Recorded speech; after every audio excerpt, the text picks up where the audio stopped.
สบายดีท่านผู้ชมที่เคารพพบกับรายการพิเศษต้นหับ3วันประวัติศาสตร์คือดังเฮาฮู้น้ำกันแล้วว่าปี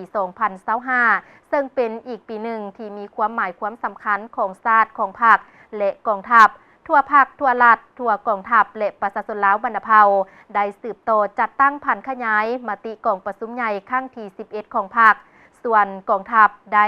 ซุ่มใส่ออกแหงแข่งขันจัดตั้งปฏิบัติมติกองประชุมใหญ่ครั้งที่5ขององค์คณะพรรคกระทรวงป้องกันประเทศในปีมวลไทยโดยเฉพาะได้สร้างขบวนการคำนับพับต้นอย่างเป็นขบวนการฝดฟืนและต่อเนื่องตอนหับวันสั่งตั้งพรรคประชาชนปฏิบัติลาวครบรอบ70 ปี22 มีนา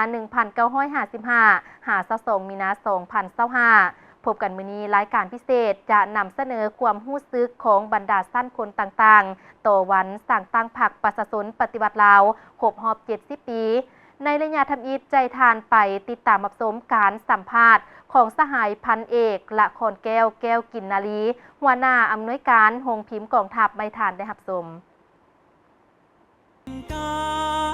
อาถรรพ์ต่อสู้มีใสทุกคนห่วมแหงสามัคคีห่วมจิตห่วมใจนำพาชาติลาวเฮาพ้นภัย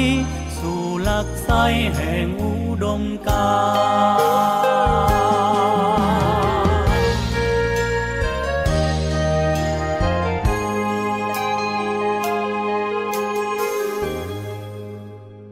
เนื่องในโอกาสกองประชุมใหญ่ครั้งที่6ขององค์คณะพรรคกระทรวงป้องกันประเทศโรงพิมพ์กองทัพแม่นหัวหน่วยการจัดตั้งหนึ่งในโครงประกอบการจัดตั้งของกลุ่มใหญ่การเมืองกองทัพเป็นเสนาธิการหับไซผลิตสิ่งพิมพ์ต่างๆภายในกองทัพและสิ่งพิมพ์ทั่วไปในสังคมภายใต้การชี้นำพาโดยกงจากกลุ่มใหญ่การเมืองกองทัพซึ่งหน้าที่การเมืองต้นตอแม่นพิมพ์หนังสือพิมพ์กองทัพออกรายวันเป็นหน้าที่ใจกลางพิมพ์เอกสารประเภทคู่มือปึ้มวิชาการปึ้มประวัติมูลเสื้อหัวบงหัวบินและสิ่งพิมพ์อื่นๆเพื่อหับไส้โฆษณาเผยแพร่และศึกษาอบรมพนักงานสมาชิกนายและพลทหารหับรู้เข้าใจต่อแนวทางนโยบายของพรรคพันเอกละครแก้วกินนาลีหัวหน้าอำนวยการโรงพิมพ์กองทัพให้ฮู้ตื่มอีกว่า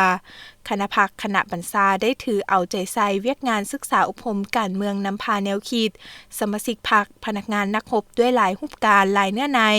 เพื่อเป็นการกระตุกสุกยูให้บุกบืนห้าวหันปฏิบัติหน้าที่เวียกงานของตนที่ได้รับมอบหมายและมีผลสำเร็จข้าพเจ้าพันเอกละครแก้วกินนาลีหัวหน้าอำนวยการโรงพิมพ์กองทัพโรงพิมพ์กองทัพแมนหัวหน่วยการจัดตั้งหนึ่งในโครงประกอบการจัดตั้งของกรมใหญ่การเมืองกองทัพเป็นเสนาธิการหับใส่ผลิตสิ่งพิมพ์ต่างๆภายในกองทัพและสิ่งพิมพ์ทั่วไปในสังคมมีพลบทบาทเทียบเท่ากองพันใหญ่ภายใต้การชี้นำพาโดยกงจากกรมใหญ่การเมืองกองทัพซึ่งหน้าที่การเมืองต้นตอแมนพิมพ์หนังสือพิมพ์กองทัพออกรายวันปึ้มพิมพ์ปึ้มเอกสารปึ้มคู่มือปึ้มวิชาการปึ้มประวัติมูลเสื้อหัวบงบินและสิ่งพิมพ์อื่นๆเพื่อรับใช้โฆษณาเผยแพร่และเป็นการศึกษาอบรมพนักงานสมาชิกพรรคนายและพลทหารได้รับรู้และเข้าใจต่อแนวทางนโยบายของพรรคกฎหมายของรัฐก็คือข้อกำหนดกฎระเบียบของกองทัพโดยปฏิบัติตาม4หน้าที่ใหญ่26แผนงานของคณะพรรคกระทรวงการต่างประเทศวางออกกรมกองพวกเฮาได้จัดตั้งพันขยายเข้าในหน้าที่เวียกงานของกรมกองคือ 1. เวียกงานเฮ็ดให้สภาพมีความสงบได้เอาใจใส่ค้นคว้าแนวทางนโยบายมติคำสั่งของพรรครัฐให้เป็นแผนงานละเอียดแทดเหมาะกับหน้าที่การเมืองของตนโดยเฉพาะได้ชี้นำศึกษาอบรมการเมืองแนวคิดสมาชิกพรรคพนักงานนักรบให้เข้าใจและจัดตั้งปฏิบัติข้อกำหนดกฎระเบียบของพรรคกฎหมายของรัฐอย่างเข้มงวดในนี้พวกเฮาได้เอาใจใส่เฮ็ดเวียกงานติดตามเป็นหน้าที่ต้นตอและสำคัญในการต้านปรากฏการณ์ย่อท้อต่างๆภายในกองพวกเฮาโดยการมอบหมายหน้าที่ให้บรรดาหัวหน้าแผนกห้องแผนกก็คือบรรดาจุพรรคได้ติดตามกรรมสภาพการเมืองแนวคิดพนักงานโดยเฉพาะบรรดาปรากฏการณ์ย่อท้อต่างๆถ้าเห็นว่ามีปรากฏการณ์ย่อท้อ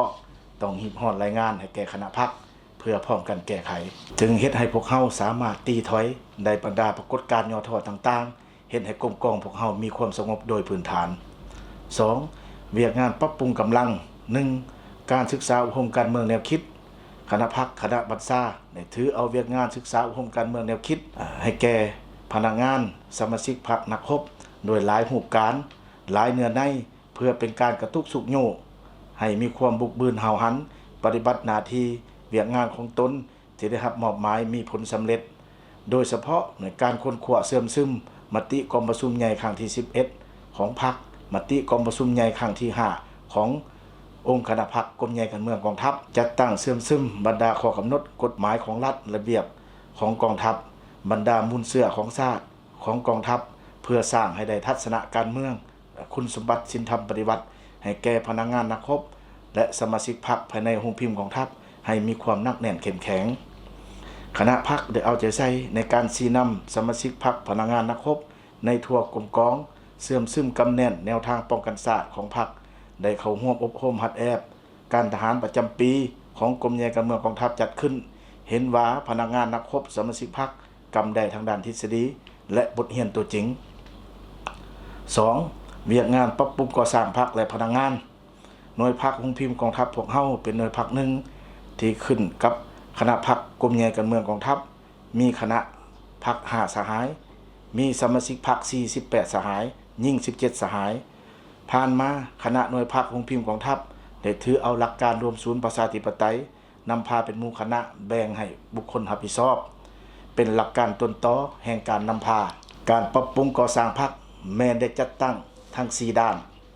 การเมืองแนวคิดการจัดตั้งและแบบแผนการนำพาโดยเฉพาะการขยายพรรคแม้นถือเอาคุณภาพเป็นกกปริมาณเป็นสำคัญในนี้ได้รับสมาชิกพรรคสำรองขึ้นสมบูรณ์จำนวน16สหายยิ่ง9สหายสมาชิกพรรคสำรอง4สหายยิ่ง2สหายเสนอเข้าสำรอง1สหายและมหาชนก้าวหน้าเข้าเฮียนสนับสนุนจำนวน3สหายคณะพรรคได้ถือเอาการปรับปรุงก่อสร้างพรรคทั้ง3รุ่นพร้อมกันนั้นก็ได้ปรับปรุงจัดตั้งบัญชาเพื่อให้แทบเหมาะกับหน้าที่เวียกงานตัวจริงได้ซับซ้อนพนักงานเข้าในตำแหน่งงานขั้นหัวหน้าแผนกห้องแผนกและหัวหน้าแขนงจำนวนหนึ่งให้ถูกต้องตามการอนุมัติของขันเทิงได้จัดตั้งเปิดสุดอบรมเวียกงานการพิมพ์และเวียกงานพรรคเวียกงานการเมืองภายในโรงพิมพ์กองทัพได้สุดที่2มีจำนวนพ้นเข้าร่วม123เทื่อคนยิ่ง32เทื่อคนและไปยกระดับเวียกงานวิชาเฉพาะได้ทุนตนเองอยู่บรรดาโรงเรียนอีกจำนวนหนึ่ง 3. เวียกงานนโยบายได้เอาใจใส่ในการปฏิบัติเวียกงานนโยบายด้านต่างๆต่อสมาชิกพรรคพนักงานนักรบซึ่งได้จัดตั้งกันไปเยี่ยมยามพนักงานที่เจ็บเป็นเกิดลูกใหม่ญาติพี่น้องเจ็บเป็นและมอบวัตถุปัจจัยตามเงื่อนไขตัวจริงเพื่อให้กำลังใจต่อผู้เจ็บป่วยและยังได้ค้นคว้าแก้ไขเงินรวมของกรมกองให้พนักงานนักรบที่มีความจำเป็นในการกู้ยืมโดยไม่มีดอกเบี้ยพร้อมกันนั้นก็ได้จัดตั้งปฏิบัติแก้ไขเงินแรงงานเวียกงานวิชาเฉพาะให้แก่พนักงานนักรบที่เฮ็ดเวียกงานตัวจริงใน6เดือนต้นปีและ6เดือนท้ายปีเป็นประจำ 3. เวียกงานรับประกันพลาธิการและเวียกงานวิชาเฉพาะ 1. เวียกงานรับประกันพลาธิการได้ปลุกระดมสมาชิกพรรคพนักงานนักรบได้เอาใจใส่สร้างเศรษฐกิจครอบครัวตามเงื่อนไขความสะดวกตัวจริงของแต่ละครอบครัวให้ถูกต้องตามระเบียบกฎหมายเพื่อเฮ็ดให้ชีวิตการเป็นอยู่ของแต่ละครอบครัวดีขึ้น 2. เวียกงานวิชาเฉพาะคณะพรรคคณะอำนวยการสมาชิกพรรคพนักงานนักรบได้เอาใจใส่เป็นพิเศษต่อเวียกงานวิชาเฉพาะเพื่อรับประกันเฮ็ดหน้าที่การเมืองของกองได้อย่างต่อเนื่องและมีคุณภาพดีถึงจะพบความยุ่งยากทางด้านเศรษฐกิจแต่ต้องได้รับประกันเวียกงานใหญ่3ด้านคือ 1. บรรดาเครื่องจักรพิมพ์และอุปกรณ์การพิมพ์มีความพร้อมรับประกันนำใช้ได้ตลอดเวลา 2. วัตถุรับใช้การพิมพ์ต้องรับประกันคุณภาพดีสนองให้ทันเวลาพนักงานวิชาการต้องมีความรู้ความสามารถมีความชำนิชำนาญมีประสบการณ์ที่แน่นอนนอกจากนั้นพวกเฮายังได้สู้ซนเปลี่ยนแผงบอร์ดจากริโอบิ4สีแผงควบคุมจักรยิงเพศ ซ่อมแปลงจากไฮเดนเบิร์ก1 สี2 สีจากอดัตออฟเซตน้อยและจากผลมีดและจักรอื่นๆสามารถนำใส่ได้เป็นปกติ และในปี 2020 หา 2024 พวกเฮาสามารถผลิตสิ่งพิมพ์ต่างๆได้คือพิมพ์หนังสือพิมพ์กองทัพได้จำนวน 827,837 ฉบับหนังสือพิมพ์สภานุกรมเก่าแห่งชาติได้ 34,300 ฉบับประเภทปึ้มวารสารป้องกันชาติวารสารสภานุกรมเก่าแห่งชาติปึ้มประวัติมูลเสื้อปึ้มกฎหมายหัวบงบินได้จำนวน 133,000 กับ 3 หัวประเภทใบได้ 167,425 ใบประเภทแฟ้มซองเอกสารได้ 81,045 อันและเอกสารแจ้งทรัพย์สินได้ 78,000 สุด 4. เวียกงานพัวพันต่างประเทศปฏิบัติตามแผนการพัวพันต่างประเทศระหว่างกระทรวงการประเทศสปปลาวกับกระทรวงการประเทศสสเวียดนามในแต่ละปีได้ถูกต้องตามระเบียบการคือได้ส่งพนักงานไปค้นคว้าปริญญาโทอยู่สสเวียดนาม1 สหายไปฝึกอบรมระยะสั้น6 เดือนเวียกงานบรรษาเสนา1 สหายฝึกอบรมภาษาอังกฤษอยู่วิทยาคารไกรสอนผู้บริหารระบบเร่งรัด10 เดือน1 สหายไปฝึกอบรมระยะสั้นอยู่1 เดือนอยู่สเวียดนามคือเวียกงานการพิมพ์จำนวน3 ชุดเนาะจำนวน24 สหายเวียกงานห้องการ2 ชุด2 สหายและเวียกงานกรรมบาล2 ชุดมี 2 สหายนอกจากนั้นพวกเฮายังได้ไปฝึกอบรมเวียกงานยุทธศาสตร์เนาะการเมืองระยะสั้นอยู่สปจีน1 สหายผ่านการจัดตั้งปฏิบัติเวียกงานในระยะผ่านมากรมกองพวกเฮาได้เฮ็ดสำเร็จหน้าที่การเมืองที่พรรครัฐก็คือกระทรวงการประเทศมอบหมายให้ได้เป็นอย่างดีเฮ็ดให้หน่วยพรรคของพิมพ์กองทัพก็คือกรมกองพวกเฮาสามารถญาติได้หน่วยพรรคปลอดภัยเข้มแข็งหนักแน่นและกองปลอดภัยปลอดภัยปลอดคดีติดต่อกัน3 ปีและโดยเฉพาะในปี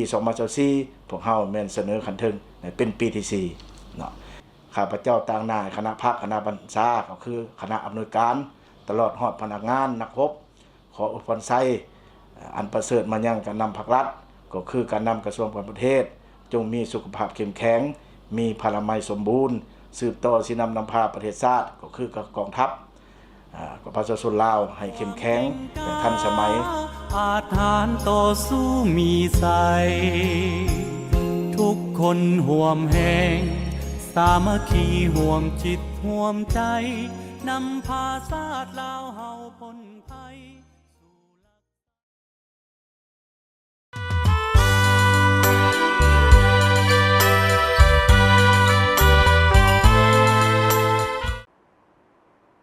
ที่ทานนับส้มพันเป็นนั่นก็แมนการให้สัมภาษณ์และความรู้สึกของสหายพันเอกละครแก้วกินนาลีหัวหน้าอำนวยการโรงพิมพ์กองทัพต่อวันที่มีความหมายความสำคัญ